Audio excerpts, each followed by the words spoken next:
What's up, guys? Mike Levin's back again with some new stuff. This is the pre-patch before House of Wolves.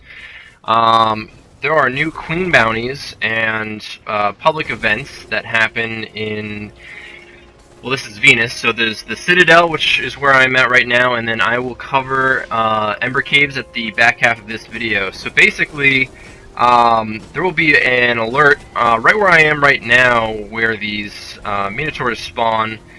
You have these wolf packs that show up, and basically, after you take these guys out, you will have 90 seconds, a minute and a half, to search for a chest, which could give you a key, which I believe is used for Prison of Elders. I have yet to get a key, but I will show you a way to loot these chests multiple times. So here we go. There's a few waves of these ships that come down. There's a new Scorch Cannon which you can grab. Someone had already grabbed it, so I'm just using my regular weapons right now, which is fine. I don't want to fast forward through it. I'm going to let you watch, and I will mention a couple things as the video proceeds. So, what I wanted to mention for this part, there's the main guy you need to kill for the Queen bounty. I forget his name. He looks like a vandal. Here he is right now. Basically, he'll knock down and fall to the ground. No worries. You don't have to chase him. He actually reappears up at top. I followed him down one time and he disappeared because he just reappears right back up the top. So don't waste your time with that. Now here's when I go looking for the chest. You can see the Ether Key minute timer on the bottom left has started. There are a few, I guess, locations for the chest I am searching right now for in this video. I do find it, which you'll see in a second. The chest is right there in front of me with the yellow beacon. So now I'm grabbing this as fast as I can, hopping back onto my Sparrow. I did not use the Sparrow with the extra speed boost. I'm just using the regular tumbler. But as soon as I see Waking Ruins, I turn around and immediately come back. And what's great about this is you don't have to worry about other players. You'll be able to loot the chest multiple times. I think it's a race to the chest, so the first person who grabs it might get it. I had a couple times where I couldn't find it, which was the hardest part. So this is just one of the locations. I managed to grab this 3 times using this method because it's right on the edge. It was perfect for getting out of the zone and coming back into it.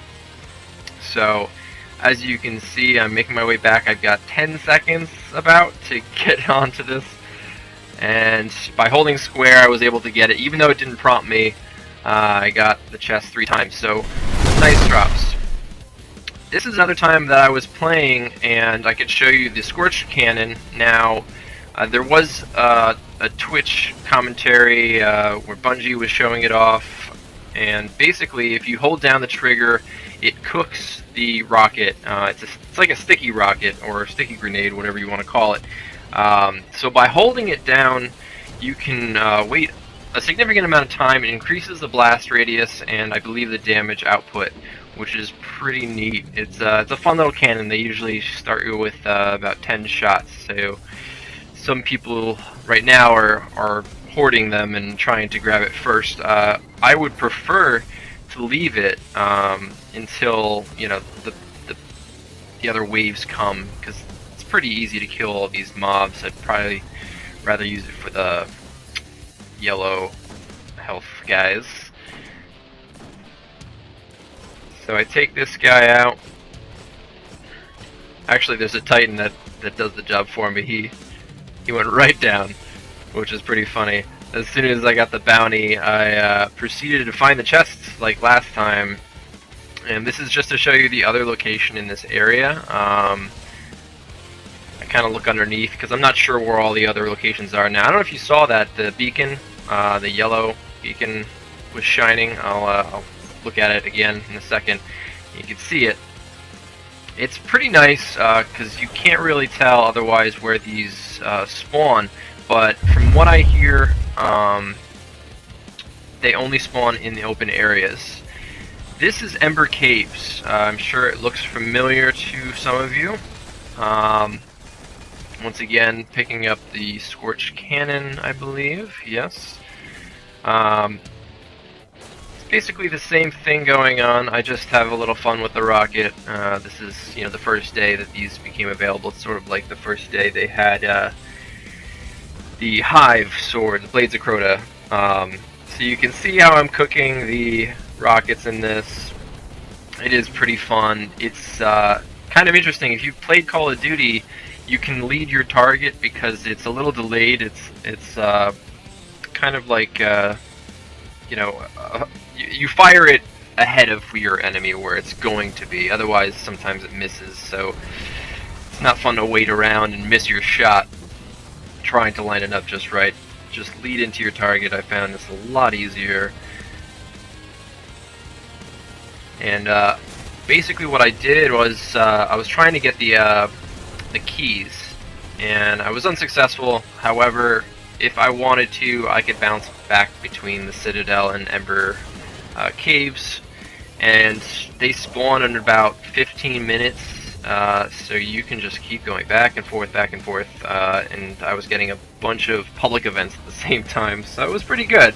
I still have to go through with my Titan. I've already done my Warlock, and then there are the Cosmodrome, which I'll go over in another video.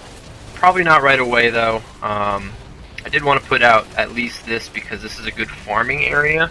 Cosmodrome, it's a little bit tougher for farming because they are spread out. One's at Forgotten Shore, and the other one, I forget what it's called. It's where the Hive and the Fallen usually have a huge battle. But it's definitely a pretty cool event. And I'll show you in this the same thing. The only chest that I've been able to find in this area, you'll see, and how you can get it multiple times. This one, because of the distance from where the exit of this area is, I could only get it, I think, twice. But still not bad. It's like the extra loot chest. You can see it right in front of me with that beacon. And I just hop in my speeder and go back towards the Citadel. You do have to go pretty far. This is where I wish I was using the Timebreaker Sparrow instead. But you know what? I was able to make it, and I didn't really concern myself with trying to get it 3 times. But there's plenty of time if you think about it to hop on your Sparrow, get over here, turn around, and make your way back, which is not bad at all. I'll take the loot drops. They usually give you like 4 drops for this chest. Some Spirit Blooms. It's a good way to farm Spirit Bloom. I imagine Cosmodrome would be better if I found the other chest spawn locations, but I'll get to that. And then once I have a decent amount of them figured out, I will post them as best I can. Alright guys, that's it for me, and I hope you enjoyed. I hope this helps you in your journey, and I will see you next time. Take care.